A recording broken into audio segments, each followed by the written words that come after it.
Hey everybody, welcome in. Come on in, get cozy, and we'll get the stream started in just a minute. Thanks for joining us.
Okay, all right, let me adjust the volume down for the music.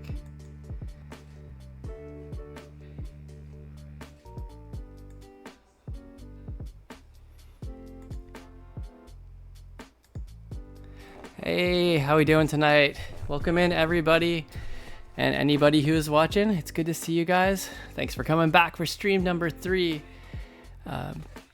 Yeah, I can't believe I've been doing this for 3 weeks now. It's exciting. I've been having a good time with this journey. Hopefully anyone who's been watching here on Twitch or also on YouTube, I hope you've been enjoying the journey with me. So it's been a week. You'll have to excuse me. I'm a little bit scattered. We've had a bit more of an exciting week than we would usually like in our house. We have some family health issues that we've been having to work with a little bit. We're good. Everybody's okay. But yeah, a little bit of excitement. I hope all of you are having a good week out there. If you're out there in Twitch chat, feel free to drop a line, say hey. If you're in YouTube, drop a comment. Let me know how your week's been. I was happy to see someone answered my question about soup. Thank you. I see you. Last week. This week, let's go with. I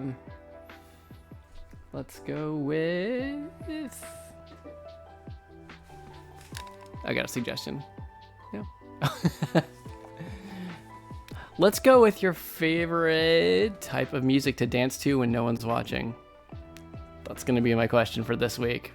So YouTube, you got the mission. Yeah.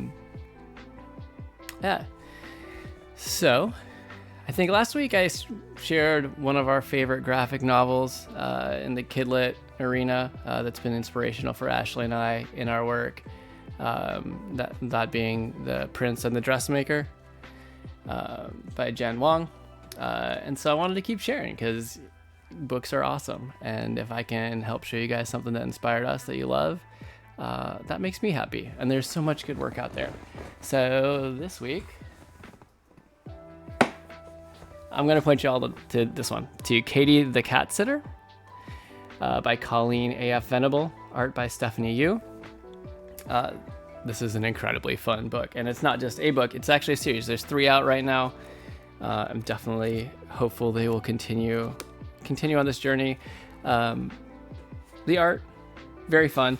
Also, 217 cats are featured in this book, all of them with their own unique strengths.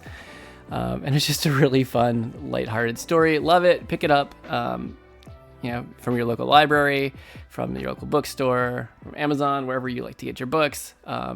You will not regret reading it. So, let's go ahead and get into some art, huh?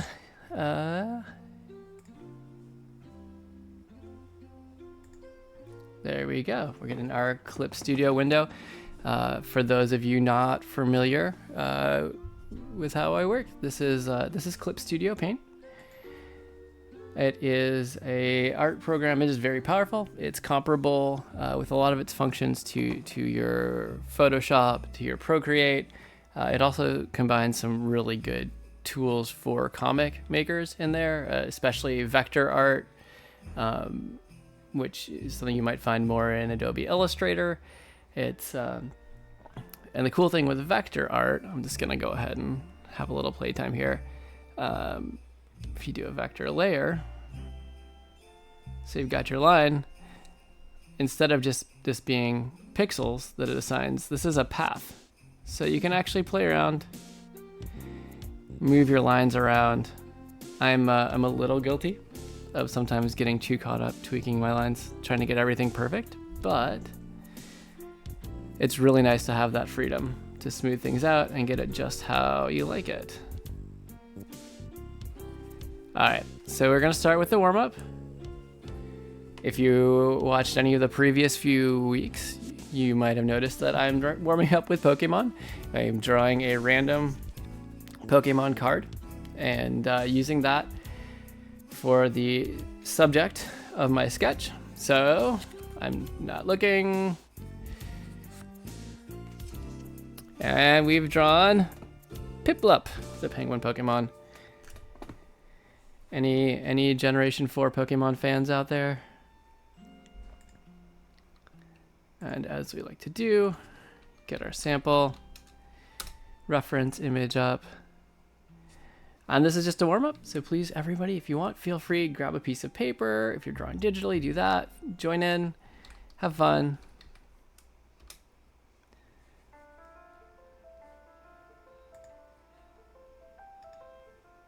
That is a cute Piplup. All right.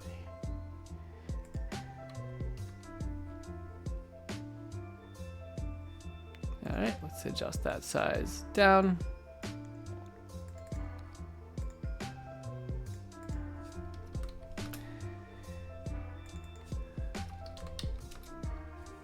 I'm gonna get a timer started for us.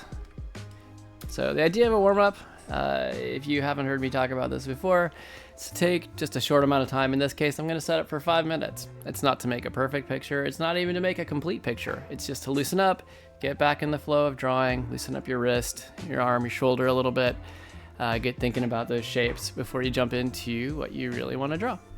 So, grab my pen, start my timer for 5 minutes, and here we go. So I like to draw my rough sketch layer in a different color. I've been doing blue a whole lot. I'm sure anyone who's been watching, maybe you're bored of watching blue lines. So I'm gonna do purple. And for a warm-up, you don't always need to get super creative about your pose for your character. Although if you feel like you don't want to just copy straight from your reference image, you can go ahead and think of a different pose. So what are we gonna do here? Maybe our Piplup is gonna be swimming, like in the card. So you may notice I'm using a pretty gigantic brush size here, and I'm using the pencil tool. I like the texture of this one. This is the design pencil. And the goal here is to actually use something gigantic to keep myself from trying to get too precious with my details here. I really just want the big shapes of how things are going. Never noticed Piplup had a tail like that before. that'll be kind of our tail. Just kind of round it out there.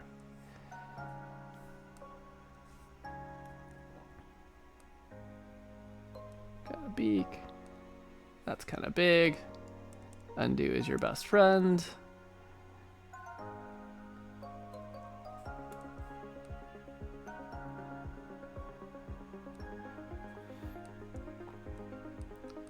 We've had amazing luck on these warm-up sketches for getting almost entirely starter Pokemon or their evolutions. Okay. Some nice, cute, shiny oval eyes in there. Maybe there's like a tip of the wing out. This foot should probably come down. Maybe this will be the foot up swimming. Okay, that's pretty good. All right, gonna play with the size a little bit here.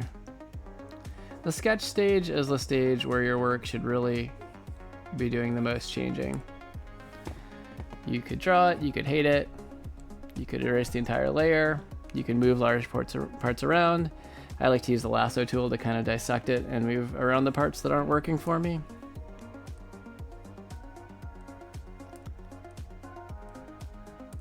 Like that. All right. Okay. I'm pretty all right with this sketch. So then what I like to do is start kind of a pencil layer here. So pencils are kind of an in-between. It's not your final lines. It's not your rough sketch. You're getting a little bit more detail, doing a little bit more of your design thinking. Getting it out of the way so that by the time you move on to lines, you don't have to make as many decisions. I find if I try to do too many decisions all at once, it kind of gets overwhelming, or I can get lost in a detail and lose sense of the composition as a whole. So that's the wrong layer. So we got that bingo card entry early tonight. Jeff drawing on the wrong layer. Okay, come on.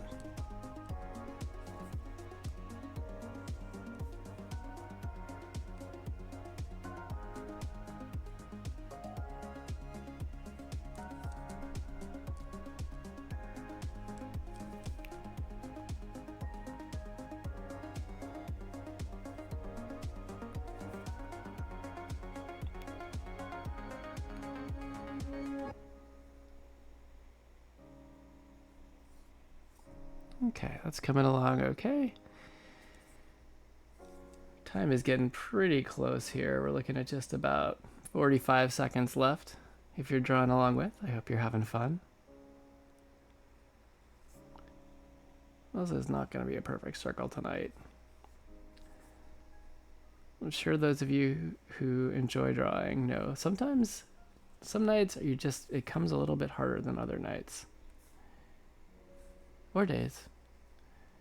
As someone who works a day job, I tend to spend most of my drawing in the evenings.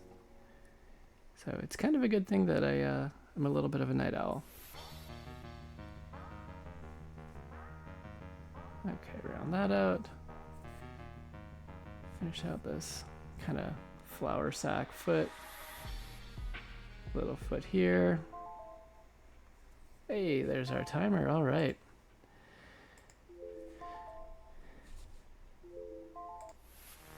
All right, so that's pens down, or pencils, or styluses, or whatever you happen to be drawing with.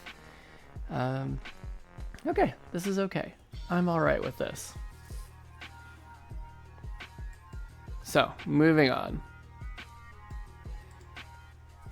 So you may notice that this cover that I was working on last time looks a little bit different than it did when we last left off. I've been doing some work trying to get it pushed along. This is the cover for our pitch packet, which is a project that just contains the details of your graphic novel that you want to try to send to an agent or an editor if you're working at the stage of getting it to a publisher.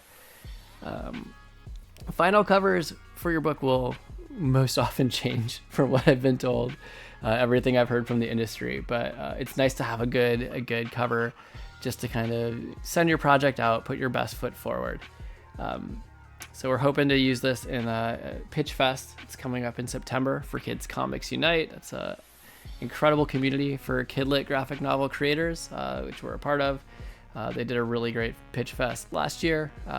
Some amazing projects out there, some of them becoming books, which is really exciting.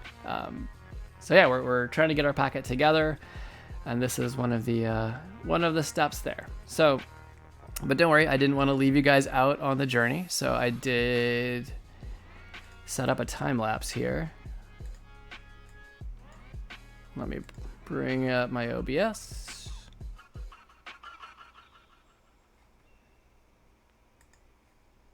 And is it gonna find the window?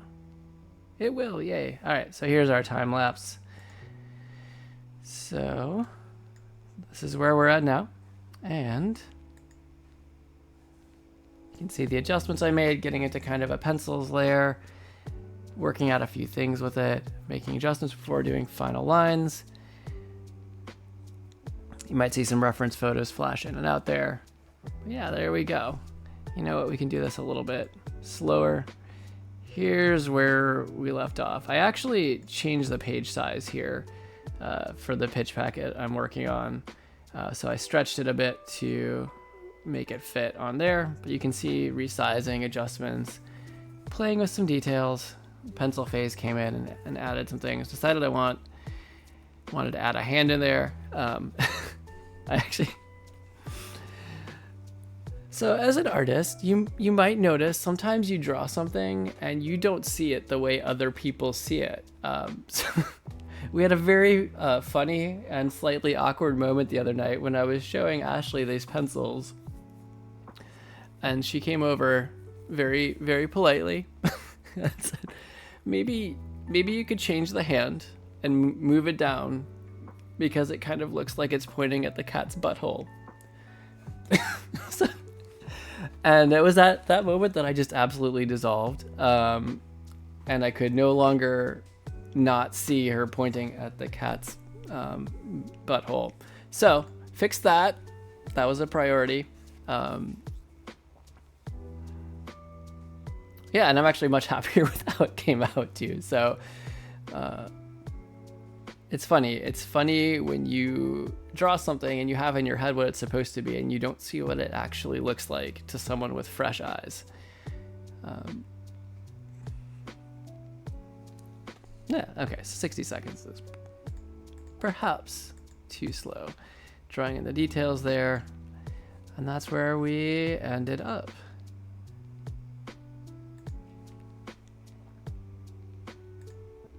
So these are actually what I would consider about my final lines, although hey, now that I come back with fresh eyes again, I notice that she might need the rest of her arm here. So we're just gonna hop down to that layer. That's not quite right. I'm just gonna come down more. Since just her hand is coming up. Okay.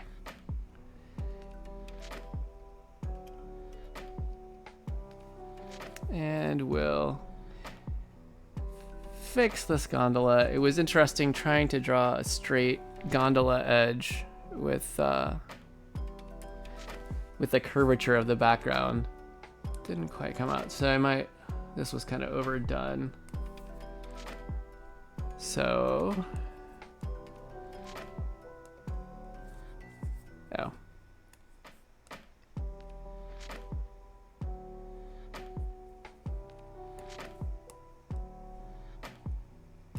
That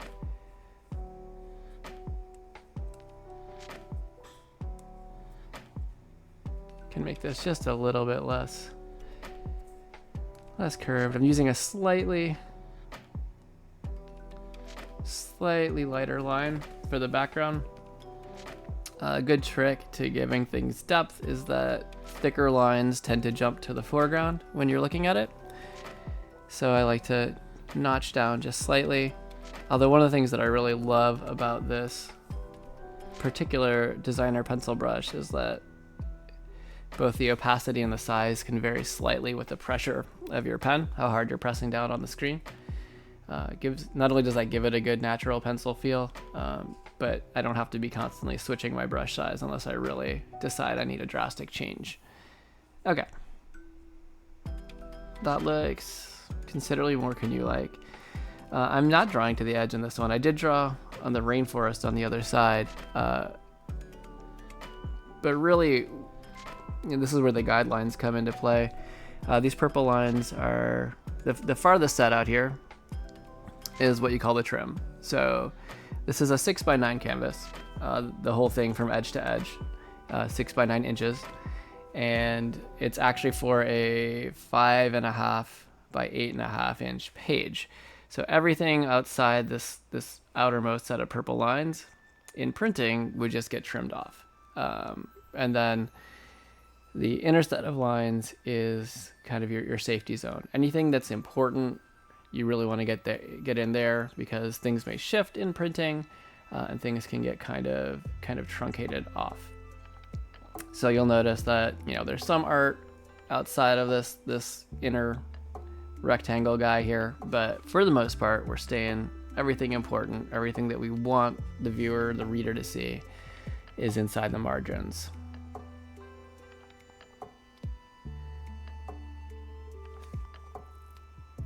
So we're about ready to lay down some colors.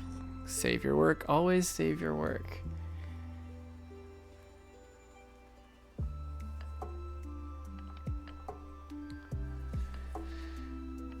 So before I can lay down colors, I actually need a palette, which I don't have yet for this particular project.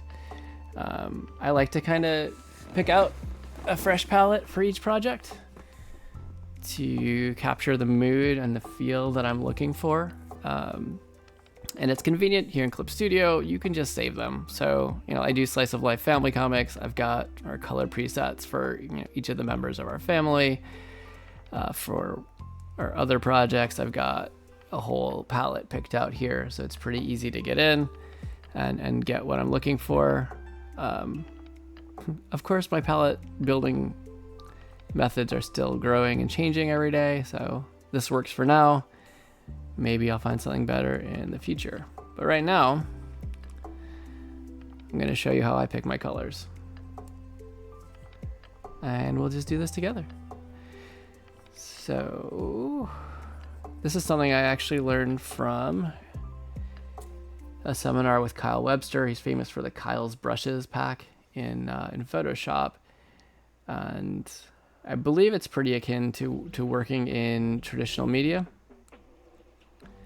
where you actually are picking your colors, mixing everything based on 3 baseline colors. And this way, if you are picking everything as a mix of your 3 primary colors, you're going to end up with a palette that just kind of agrees with itself. That's a pretty important thing. So sometimes I'll use the little mixing guy here in the color mixing bar in Clip Studio. It's a pretty great way of doing it, but I'm going to do it in the palette here so I can save it. So first thing you do is you pick out a yellow, a red, and a blue. Why am I getting a hand tool there? That might be a little bit mustardy for my taste. So let's just nudge the hue a little bit over towards the orange. Okay, that's pretty good. I'm gonna lighten it up just a bit. That was too much. About there. I like that. That's looking a lot cleaner. Clear that canvas. All right, that is a nice yellow. And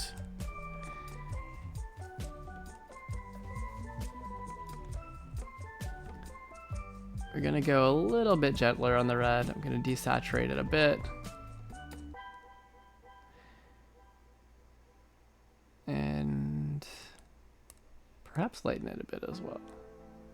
Or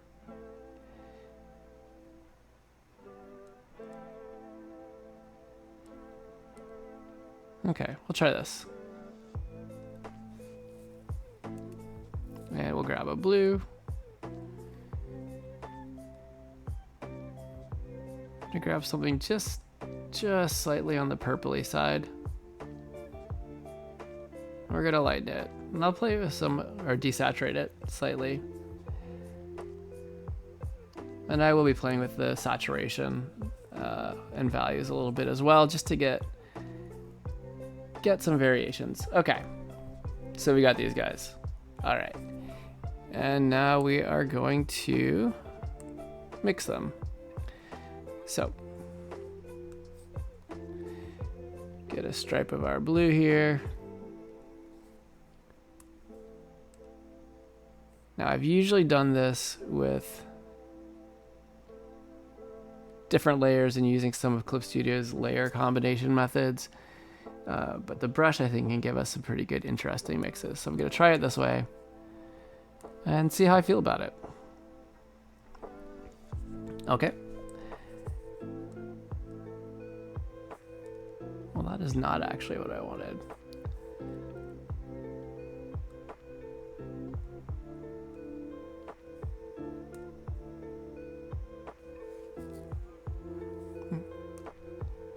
All right. We will do it this way, just because I am familiar with it. I'm going to tell it to pull the color from whatever layer has color.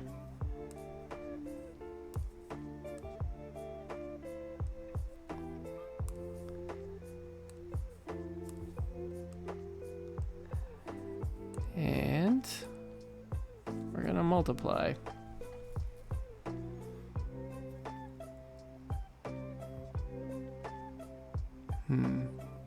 Wondering if that blue might be a little bit too purpley here.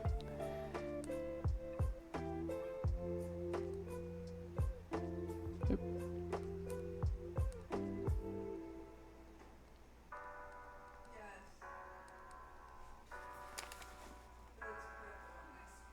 Yeah.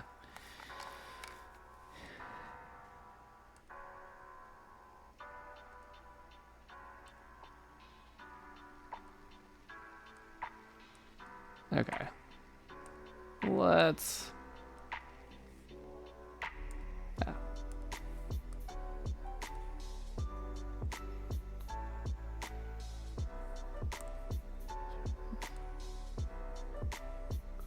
Try that. Or we could even go with highlight, perhaps an overlay.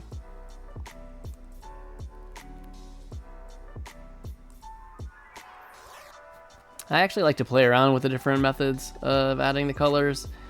It can give you some pretty fun and interesting results. Let's go with overlay.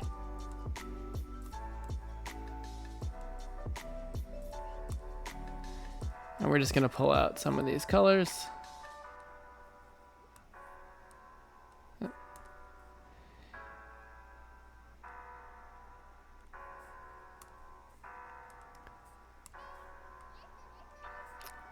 Oh, I like that orange. That's a good one.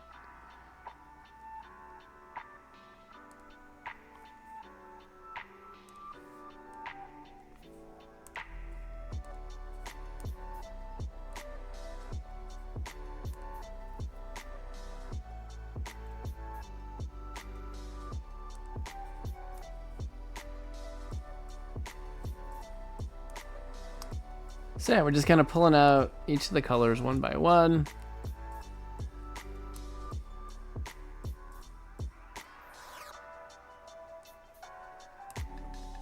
And by all means, you don't have to use all of these. You can pick just a few of them to consolidate your palette.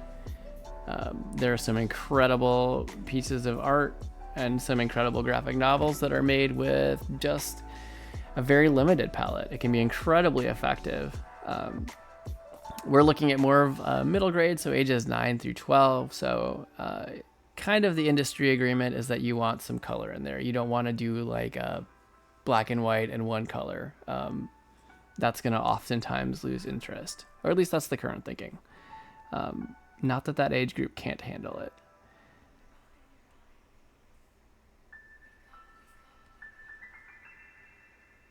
that whispering was in the music, in case anyone aside from me was freaked out for a second there. But we're good. We're good. Okay, that's kind of a good orangey yellow. I like that. All right.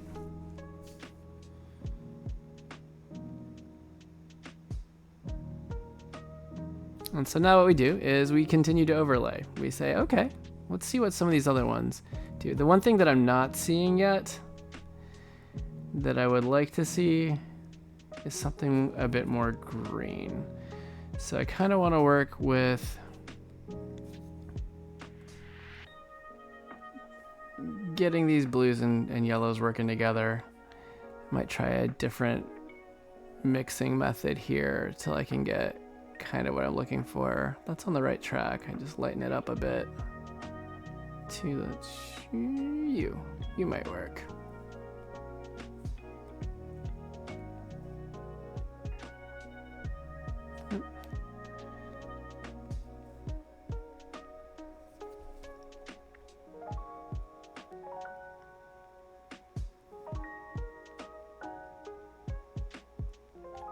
Okay, green retrieval successful. Let's get a brown. We don't have a great brown.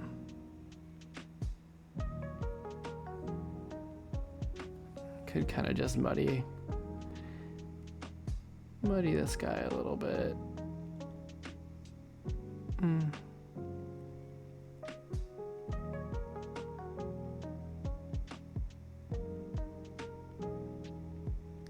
Or go back here. Oh, there's our greens.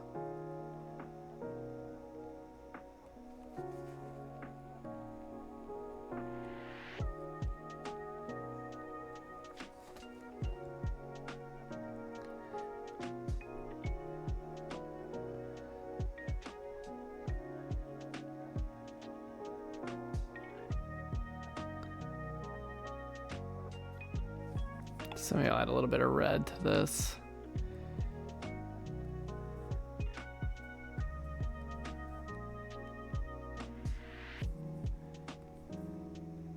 There we go. Okay. I like it. So right now I'm just like the kid in the kindergarten classroom sitting at the table. I've opened every tube of paint and I'm just having a good time mixing them together.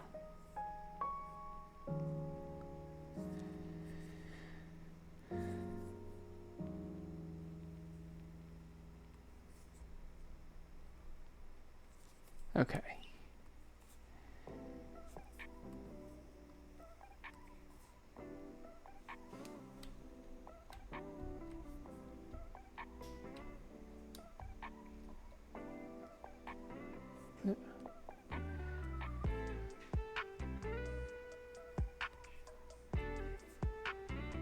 Now I'm sure any of you that work a lot in Clip Studio Paint are probably screaming, why are you switching manually? There's a hotkey for that. And I'm absolutely sure there is. And one day I'll learn it. But actually a lot of the time I'm not even working on a keyboard or with a keyboard at my desk. I'm usually sitting on the sofa with a lap desk doing my art.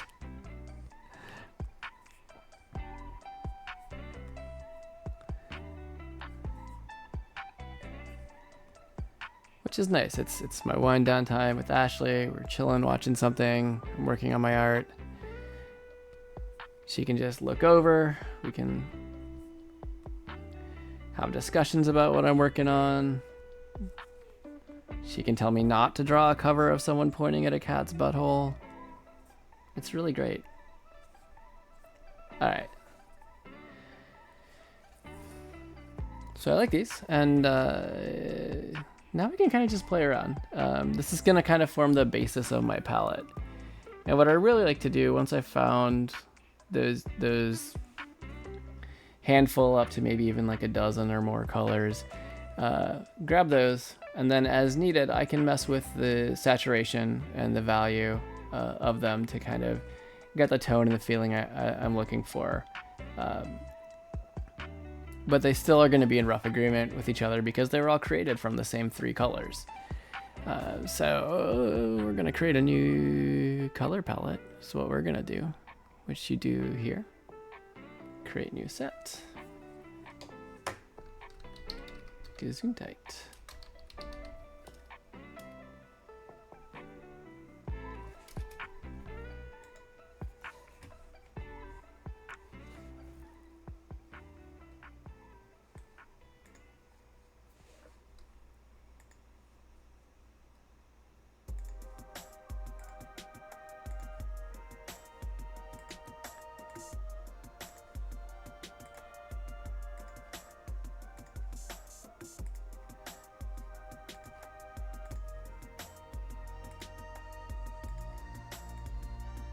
So I'm just filling up my palette. So these are going to be accessible in my handy dandy sidebar to me when I come back and start looking at colors.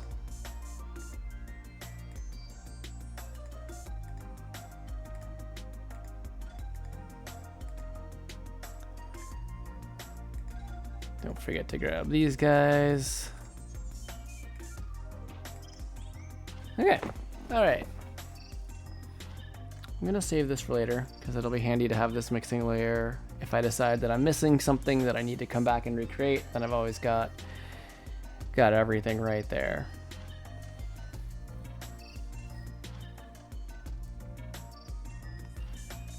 For example, if you're doing a book with human characters and you select your palette and you go, oh, I didn't pick a skin tone.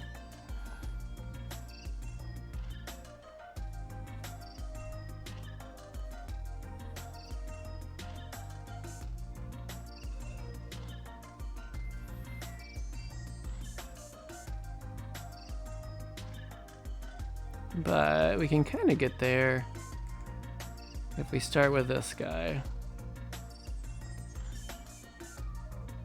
A little bit pinkish. But what we can do from there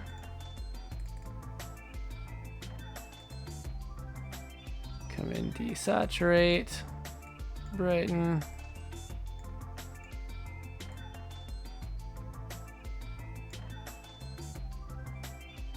So we've kind of hit this slightly warm, but, you know, fair skinned kind of hue. And that'll work for a character that kind of fits with what we're going for.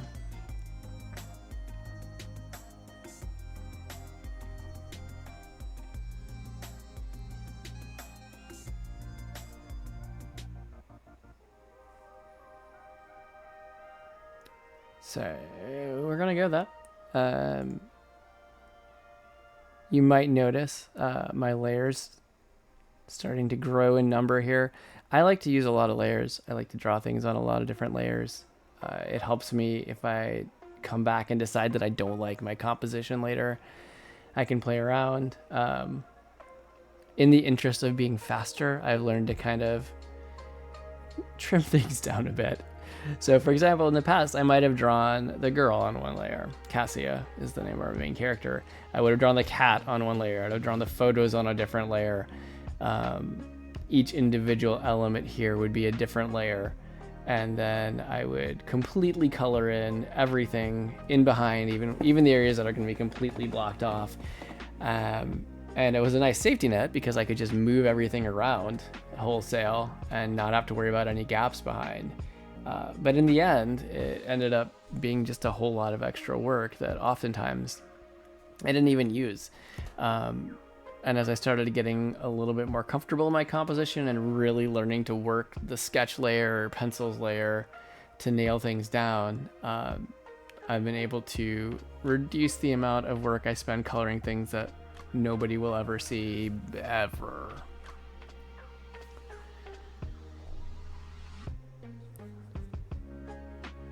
All right, so we've got our skin tone, foreground. So what I've done as a nice compromise here, this is what I was getting at in the first place. I've got just a foreground and a background layer and then all the text. So I can just be like, okay, text is gone, great, easy enough. I can color behind you, no big deal, you're gonna get out of my way. And then just, the foreground is everything that's not, the main character of the cat, everything that's not behind them. So, and then I've kept my pencils, my sketches, all that is still here. It's grouped together. But anything that's going to be part of the final art now I've got in these folders. This is one of the areas where I feel like a Photoshop or Clip Studio, these really shine because you can actually organize your stuff. I've had to work very hard to get good at labeling my layers diligently. This is a scourge among all artists. You'll see so many of us with like layer 37, layer 49, and then we want to change something and we have to click through and figure out which one was that on again. So I'm going to start laying down some flat colors here. It means the way I do it is a little bit different. A lot of folks in the industry, when they say flats, they're talking about just connecting like any area that's going to be a continuous color, and it's not even going to be the final color. What that does is that it makes it easier to fill in later on. When you're doing your final colors, you can use the fill bucket way easier, stuff like that. Someday, perhaps I will get to that way of working. Right now, I'm just like, well, I'm just gonna lay down, I'm doing cell shading anyway. If I'm just gonna color in the continuous areas, let's color in the continuous areas with the color that they're gonna be. So maybe that's a time saver for me. We'll see. Does anybody really know? Everyone's art is different. There are some pretty awesome tools in Clip Studio for filling in areas, especially areas that you'll notice that I don't completely close off a lot of my lines here. That's intentional. That's to give it a little bit of a looser feel. I used to draw things much more cleanly, kind of what I was told is an animation style. But for graphic novels, this is kind of the feel that I ended up really liking. So what I've done, this is the cool thing with Clip Studio. I've set my lines, which is a vector layer. And again, that's, these are not just, bitmaps here with each pixel color to color. These are actual paths with, coordinates for each point that I could go back and adjust later. And this is great because now the program has really good guidelines for, trying to stay in the rails when I'm coloring. Shout outs to Clip Studio Cafe Group for helping me find this fill tool, which is pretty incredible. It's just, you do your little lassoing here around the area you want, and it kind of figures out, oh, so I think you probably want this. And boom, there you go. Okay. That's a bit rosy, but I think we're going to go with it. We're going to go with it for now, and I can always change it later.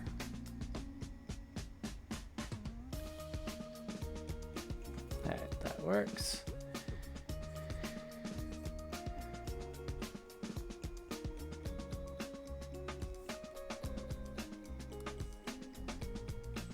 And then I'm just going to come in here with the ink pen tool. I actually found another really great pen here on the G pen here on the Clip Studio Assets store. It's handy dandy, it works great. Line variation isn't too much. I like to turn off the anti-aliasing. This is another tip that I learned from our Clip Studio Cafe group. It just makes things easier when you do want to fill in down the line. So aliasing means that it's going to do a little bit of a gradient. It's not going to be just a thick, like straight line. Here you can see with it turned off, you've got just a very pixelated line if you zoom in close enough. And that is actually really great for filling in things.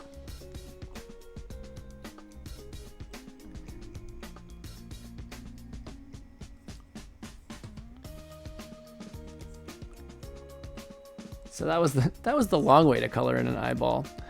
You can also do it, this way, which is probably better.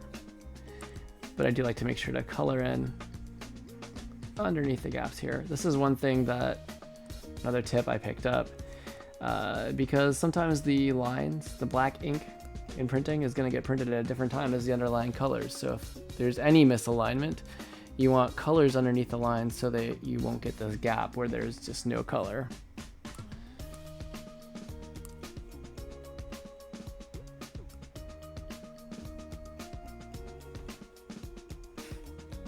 Thanks, Ashley. Yes, I'm a big fan of the new lasso tool. Although the only problem is I haven't found a good way to make it work when I'm coming in to do fills and overlapping already filled areas. So, you know,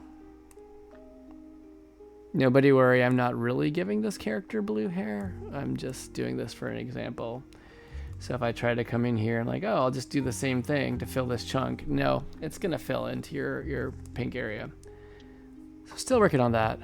There's always new tools. It's always worth checking out. It's always worth experimenting, as long as you're not going fully down the rabbit hole and spending more time playing with stuff than doing your actual work. Oh, hey, caught this guy.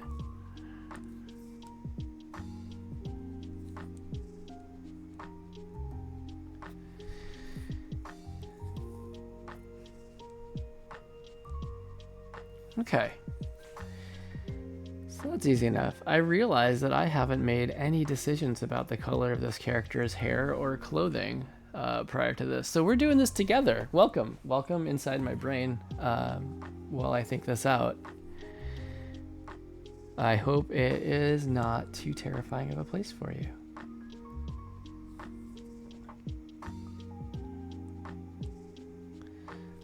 So the hair, I do want it to be a bit more of an auburn. So, no, hi Piplup, there you are. So we're gonna mix. We're gonna come back here and say, okay. What layer?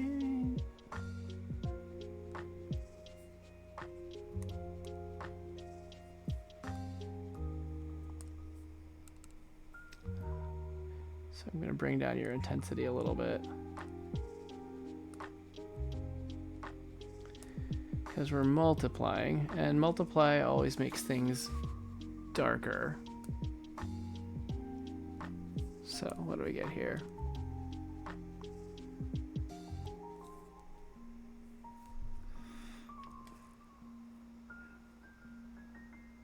It's not gonna be too red.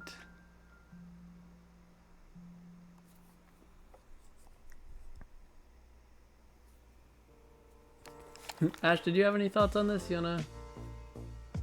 On the color selection here? I think this might be too red.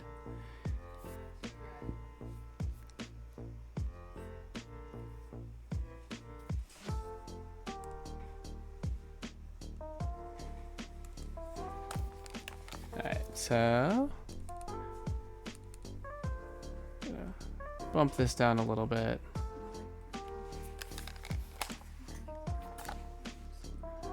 Yeah, I was trying to get just a red tone, but the other one was so dark. So I'm just kind of trying to find the happy medium.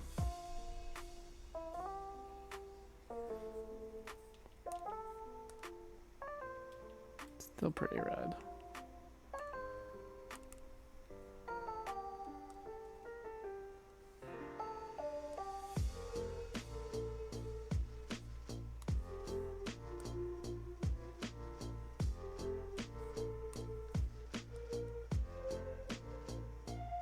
Okay, that may be getting more what we're looking at, what we want. Let's see how it looks here.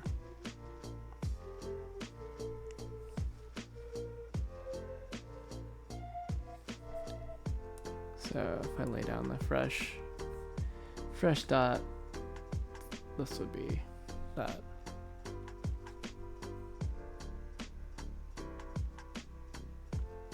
Oh, and I will use this opportunity to check RGB, to check CYMK. So for when you're thinking about print for any project, CYMK is the color scale I use versus RGB, which is used for digital. So it's good to think about how things are going to look in CYMK.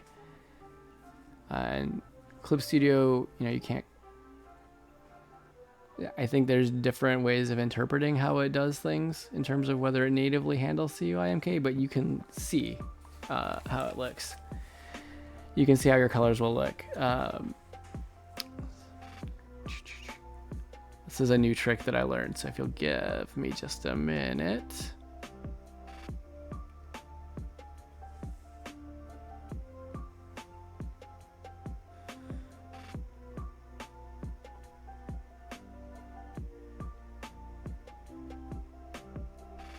There we go. So you can set it for different paper types. I'm gonna pick something just to kind of see. So I'm setting my color profile preview here to use a CMYK, and then the preview is on. So you can kind of see how things shift. You'll notice it actually is a little bit different. In general, the general rule of thumb is usually that things are going to look darker when you shift to CUIMK.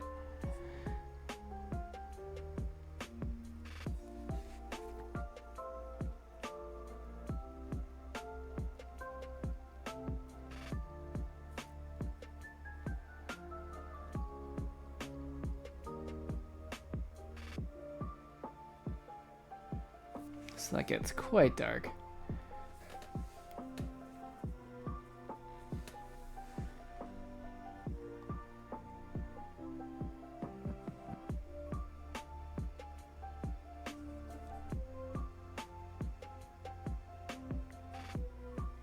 Let's give it a shot. See how we like it, huh? Yeah.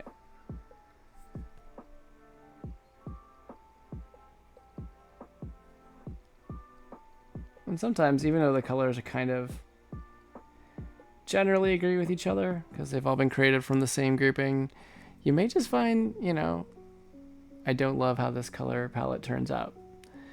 And that's okay too. This is, even though I'm laying colors down, this is still very much, you know, an exploratory learning phase. I'm still, you know, pretty new in the design with this character. I've done a lot of line work figuring out how I want her to look. But this is my first time adding color to this character. So hey, welcome. Welcome to my journey. Any gaps here? Okay. Just do a little cleanup. If any of my Clip Studio Cafe friends are watching, yeah, I hope this isn't mind-numbingly slow for you. I know you guys have been such a blessing for me. The tips that you offer, the suggestions you provide, and just what a fun group to hang out with.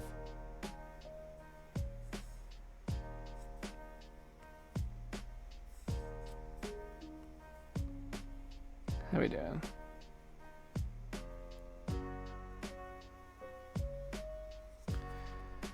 Just clean up a little bit here. And of course,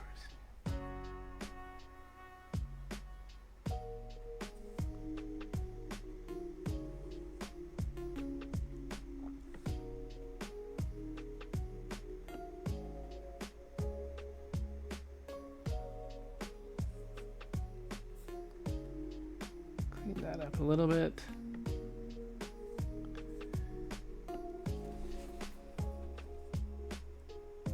That's really dark. Yeah.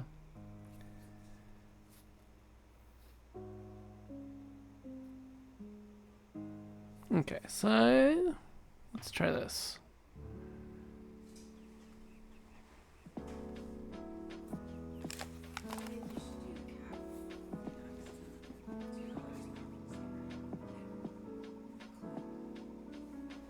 Okay, yeah, that's a good thought.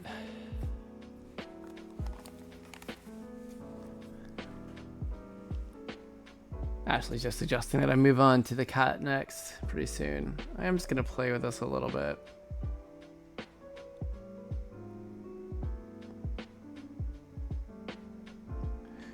Gonna lighten up a little bit here.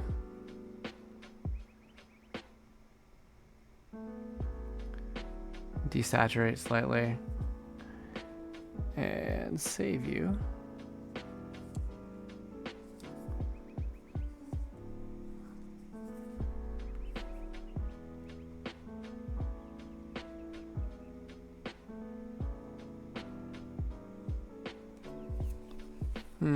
Small differences.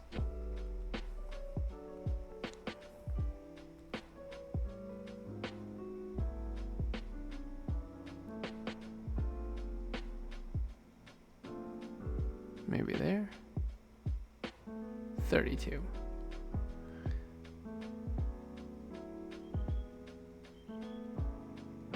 Okay.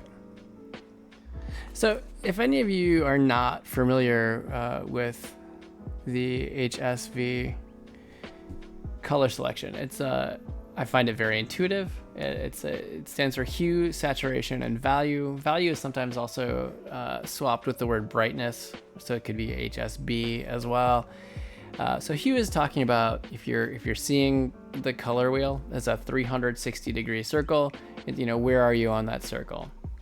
Then saturation is how much color is in it. So I think the best illustration for that is if you have 0 saturation, you're going to be either a black, white, or some kind of gray in between. And what's going to make the difference is your value or your brightness. High values, like 100, is white. It's as bright as you can go. And then 0 value is just black. So by these are kind of the coordinates for getting at the color that you want. I found them so much more intuitive than trying to work in RGB. Although I've heard some good advice that if you're going to be doing a final product in CMYK, use CMYK to pick your colors, because that keeps it in the color gamut, which is just another way of saying the range of colors. Okay, that I think I like. Of course, I will come back to it and take a look later and make sure I still do, but for now, this is seeming much better. Much, much better.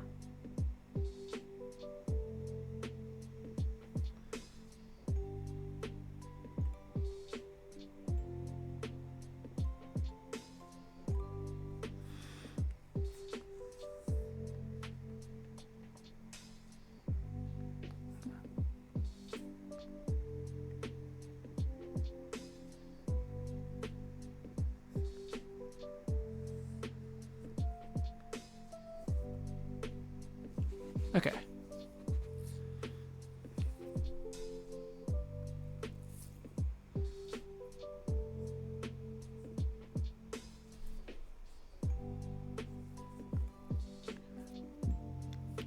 Excuse me.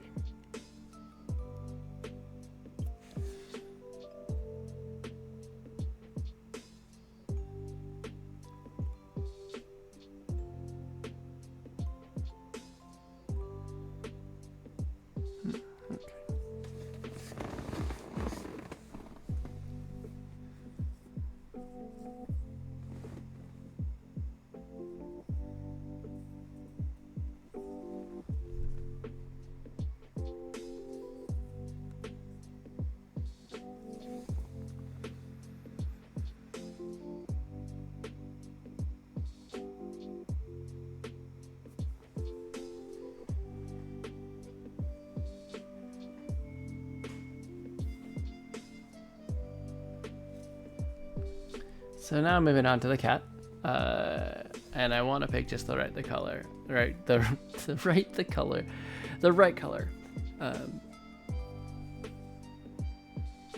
I definitely have something in mind here. This cat is a very special and important cat to our story, and this cat is kind of magical.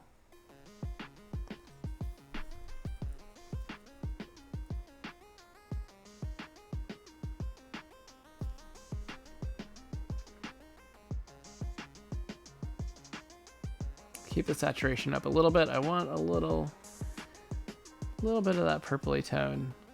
And I know in the color picker here, this is still looking quite blue, but I mean, if you check out the CMYK preview,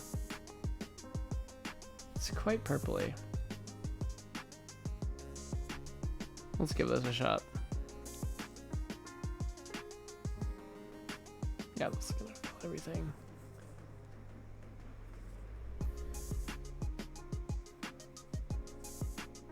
So I'm just gonna come in here, close up any really obvious gaps that I've got going on.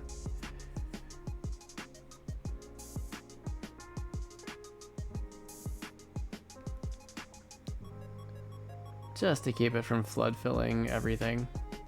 Oopsie daisy.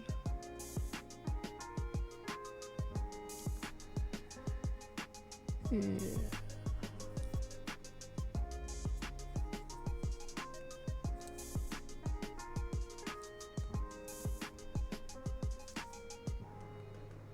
That missed something.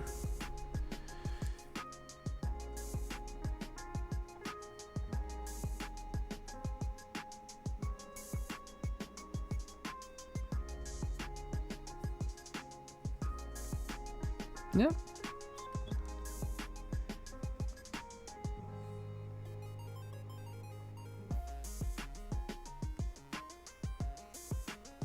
There we go.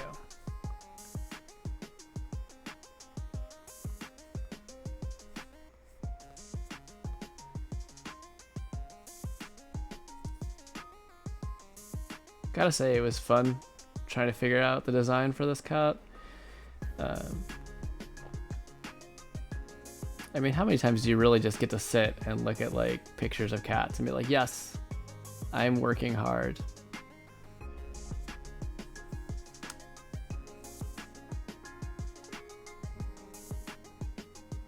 Used to never be a huge fan of cats myself. I was allergic. Just that's always a fun thing the first time you find out. I remember being at a sleepover at a friend's house, and we were all sleeping in the room where they usually close the cat overnight, and I did not realize I had been rubbing my eye for a good hour until someone pointed out my eye was like blood red. It's pretty terrifying to them, I guess. But we've made peace, me and cats. I do enjoy them. I do enjoy squishing their sweet faces in a non-violent way. That came out weird. But yeah, so I was excited to get the chance to draw the cat for this. Even if perhaps being a cat owner is not in the cards, I've come to enjoy them. We actually found a cat cafe here in the city that we live. We went there on Father's Day. It was a pretty great time. And with allergy shots, allergy medicine, and wearing a mask, I didn't even have to suffer too much. It was nice. All right. Here we are. Okay. And I see we're actually at 11:05. It is time for me to wrap up. Well, thanks for joining me, everybody. I'm gonna let's see what we actually did today.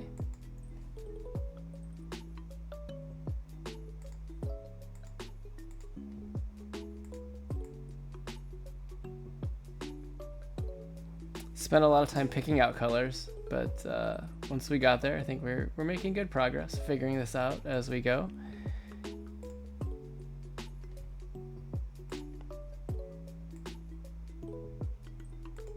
So not a lot of color laid down, but we're out of Blue Lineville, and I will take that.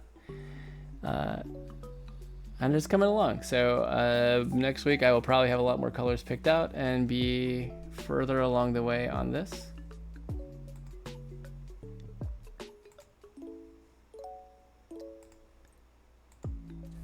So yeah, I just want to say thank you guys for joining me tonight.